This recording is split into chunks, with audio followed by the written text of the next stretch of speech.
ಅಂಥ ಬ್ರಿಟಿಷರನ್ನೇ ಹೆದರಿಸಿದ ಪಕ್ಷ ನಮ್ಮ ಕಾಂಗ್ರೆಸ್. ಬಿಜೆಪಿ ಆರ್ಎಸ್ಎಸ್ ಎಂಬ ದೇಶದ್ರೋಹಿಗಳಿಗೆ ಹೆದರೋದುಂಟೆ? ಈ ಸಂಘಿ ಕ್ರಿಮಿ ಕೀಟಗಳು ನಮ್ಮನ್ನ ತಡೆಯೋದಕ್ಕೆ ಸಾಧ್ಯನಾ? ದೇಶದ ಘನತೆ ಗೌರವವನ್ನ ಕಾಂಗ್ರೆಸ್ ಎತ್ತಿ ಹಿಡಿದಿದೆ. ತಮ್ಮಿದ್ರೆ ಬಿಜೆಪಿ ರಾಷ್ಟ್ರಧ್ವಜ ಕಿತ್ತ ಹಾಕಲಿ ನೋಡೋಣ ಅಂತ ಟ್ವೀಟ್ ಮೂಲಕ ಬಿಜೆಪಿ ಆರ್ಎಸ್ಎಸ್ ವಿರುದ್ಧ ಕಾಂಗ್ರೆಸ್ ಆಕ್ರೋಶ ವ್ಯಕ್ತಪಡಿಸಿದೆ. ಅಂತ ಬ್ರಿಟಿಷರನ್ನೇ ಎದುರಿಸಿರುವಂತಹ ಪಕ್ಷ ನಮ್ದು. ಈಗ ಈ ಆರ್ಎಸ್ಎಸ್ ಮತ್ತೆ ಬಿಜೆಪಿಯನ್ನ ಎದುರಿಸೋದು ಕಾಂಗ್ರೆಸ್ಗೆ ಏನು ಬಹಳ ಕಷ್ಟ ಆಗೋದಿಲ್ಲ. ದಮ್ಮಿದ್ರೆ ರಾಷ್ಟ್ರಧ್ವಜವನ್ನ ಕೆಳಗಿಳಿಸೋ ಪ್ರಯತ್ನ ಮಾಡಲಿ ಬಿಜೆಪಿಯವರು ಅಥವಾ ಆರ್ಎಸ್ಎಸ್ನವರು ಅಂತ ಹೇಳಿ ದಮ್ಮಿದ್ರೆ ಅನ್ನುವಂಥ ಸವಾಲು ಹಾಕಿದ್ದಾರೆ. ಕಾಂಗ್ರೆಸ್ನಲ್ಲಿ ಅಧಿಕೃತ ಟ್ವಿಟರ್ ಖಾತೆಯಲ್ಲಿ ಈ ರೀತಿಯಾದಂತಹ ಟ್ವೀಟ್ ಮಾಡಿ ಕಾಂಗ್ರೆಸ್ ಆಕ್ರೋಶವನ್ನ ಹೊರ ಹಾಕಿರೋದು. ಇಷ್ಟೆಲ್ಲ ಬೆಳವಣಿಗೆಗಳಾದ ಬೆನ್ನಲ್ಲೇ ಬ್ರಿಟಿಷರನ್ನೇ ಹೆದರಿಸಿದವರು ನಾವು ಕಾಂಗ್ರೆಸ್ನವರು. ಇನ್ನು ಬಿಜೆಪಿಗೋ ಆರ್ಎಸ್ಎಸ್ ಅಂತ ದೇಶದ್ರೋಹಿಗಳಿಗೂ ನಾವು ಹೆದರುವಂಥ ಮನಸ್ಥಿತಿಯವರಲ್ಲ.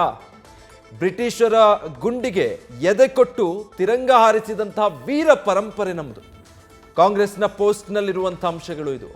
ಈ ಸಂಘಿ ಕ್ರಿಮಿ ಕೀಟಗಳಿಗೆ ಅಥವಾ ಅವರ ಈ ವರ್ತನೆಗಳಿಗೆ, ಈ ನಡೆಗಳಿಗೆ, ಈ ದಾಳಗಳಿಗೆ ಹೆದರೋದುಂಟೆ?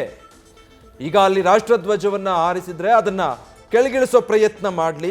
ದಮ್ಮಿದ್ರೆ ಬಿಜೆಪಿಯವರು ಆರ್ಎಸ್ಎಸ್ನವರು ಆ ಕೆಲಸಕ್ಕೆ ಮುಂದಾಗಲಿ ಅಂತ ಹೇಳಿ ಕಾಂಗ್ರೆಸ್ ತನ್ನ ಪೋಸ್ಟ್ನಲ್ಲಿ ಈ ರೀತಿ ಆಕ್ರೋಶವನ್ನು ವ್ಯಕ್ತಪಡಿಸಿರುವಂಥದ್ದು.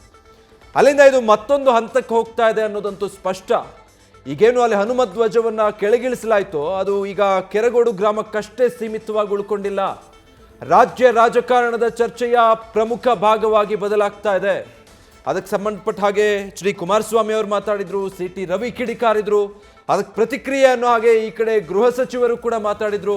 ಸರ್ಕಾರ ಅಧಿಕಾರಿಗಳ ವರ್ಗ ಏನು ಕ್ರಮ ಕೈಗೊಂಡಿದೆಯೋ ಅದು ಸರಿಯಾಗೇ ಇದೆ, ಕಾನೂನಾತ್ಮಕವಾಗಿ ಎಲ್ಲ ಕ್ರಮಗಳನ್ನು ಕೈಗೊಳ್ಳಲಾಗಿದೆ ಅಂತ.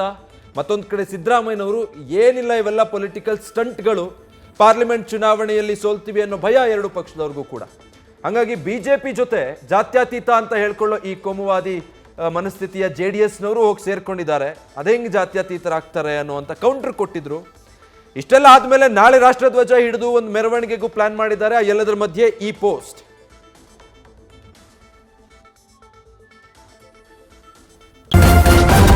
ನ್ಯೂಸ್ ಫಸ್ಟ್ ನಿರ್ಭೀತಿಯಿಂದ ನಿಮ್ಮ ಪರವಾಗಿ.